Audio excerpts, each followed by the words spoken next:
آقا امروز میخوایم بریم یکی از محصولات طبیباش رو تست کنیم که خیلی راجبش تعریف شنیدم. هم آبرسانی میکنم، برای پوست خوبه، هم برای گوارش عالیه، سمزودای خیلی قویه. بریم تستش کنیم ببینیم اصلا راسته یا نه. ما انقدر تعریفیشو میکردیم، اسمش هست دیتاکس آلوورا پلاس.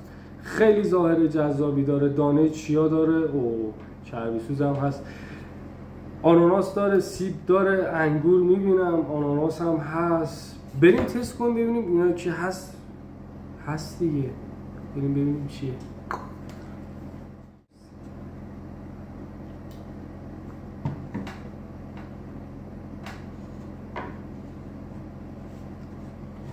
آقا یه حس واو.